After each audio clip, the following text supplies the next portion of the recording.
gudoomiyaha baarlamaanka ku-xigeenka koowaad ku-xigeenka labaad xubnaha baarlamaanka gudoomiyaha gobolka gudoomiyaasha degmooyinka taliyaha ciidanka ururka hooyooyinka ururka dhalinyarada iyo marti sharafta kaleeto waxaan inii soo gudbinayaa salaan diiran salaan kaliya laaba salaan aad u qiimo badan maantay waa maalin ku weyn qadarin mudan ummadda ku nool deegaamada Raas Caseer waa maalin lagu faari karo waad aragteen waxaa laga sheekeeyaa ilaa iyo hadda asaasiyaashii leegada 13 qof bay ahaayeen inteenaas waxay goobjoog ku ahayn maanta asaaskii Raas Caseer qof kasta oo inagayna ka mid yahay wuxuu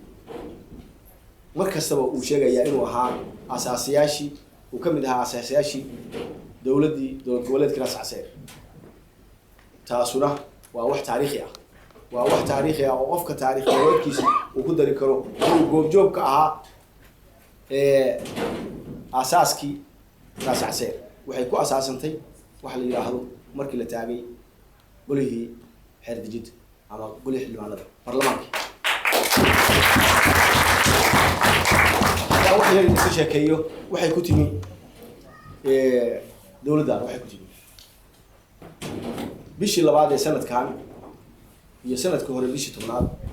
waxaa ka bilowday shirar Yurub waxaa lagu qabtay magaalada Fostros ee dalka Sweden waxaa looga hadlayay sidee wax looga bedeli karaa dhibaatada haysata deegaamada Raas Caseer waxaa laga soo duubay cajalado badan xag waxbarasho xag caafimaad xag jidad xag biyo xag dhinac kasta xag ganacsi waxaa la ogaaday inaanay xor ka ahayn fikradda dadka ku nool fikradda xor ka ma aha sababtu maxay tahay gabadhii iyo wiilkii yaraa ee dhaleen kii waxa haystaa wuxuu u diraa Boosaaso xagga u dirbaa waa la amar baa la siiyay Boosaaso geey ama Hargeysa ama Gaalkacyo geey ama Garowe geey sababtu waxa weeye iskuul male secondary male ama iskuul kale ma wada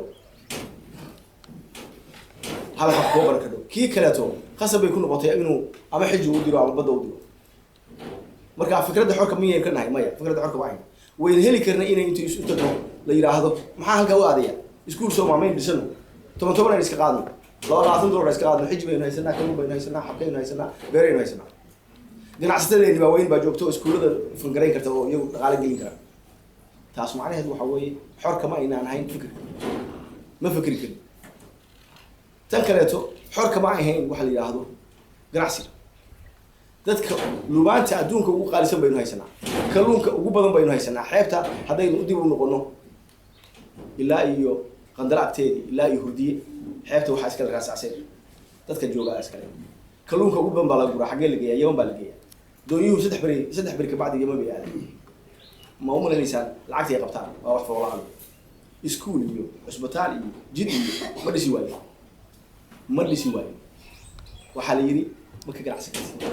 lumaanta waxaad keentaa wali Boosaaso amar hadii fikradda laga haysto waa iska raacaysaa xoolaha xarig baa lagu xiraa waa la jeedaa waxa la yiri waxaad keentaa lumaanta Boosaaso gabdhaha Boosaaso safaynaya kartoonka iyaga ku guraaya xamaalka ka shaqeynaya diyaaradda xamaalka saaraya dekada baa lagu cashuuraya haddaad u baahato inaad wax keensatid wax ma keeni kartid toos ma keeni kartid dekada ka soo qaad kiishka bariiska kiishka sokorta fuusada naaftada ama baasiinka xawaajka iyo xamarta iyo basasha waxa ka soo qaadaa meesha la yiraahdo Boosaaso yaa qasab nin anigu waxaan xasuustaa waagi da'dayda iskuulka horta waxaan ku bilaabay ABC halka laga bilaabay klaaska xiga waxaan xasuustaa 7 ilaa 10 dawlad baa halkaas soo dhigan jiray xeebtaan timirta iyo ka xad jiray meel kale iyo markii waayo lama qaadi jirin xataa lama xad jirin dhulka iska walaayay maxaa bedelay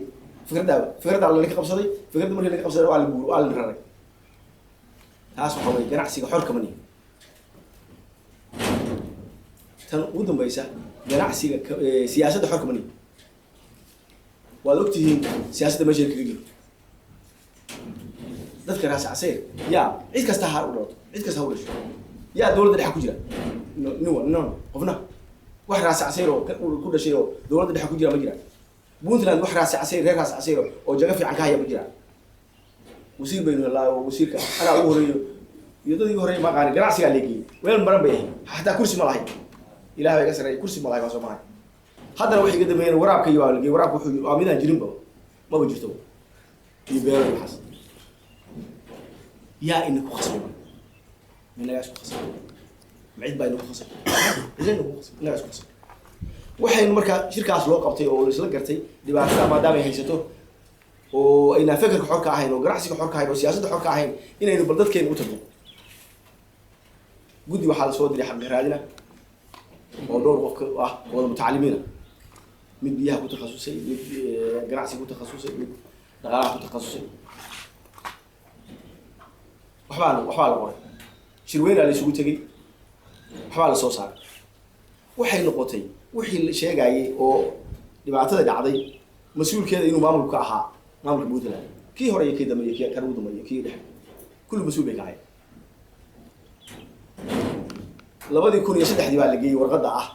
gobol hadalsi gobol waxa leeyahay la siiyo waxa way khalad baynu galay maalintii ay burburtay dawladda dhexe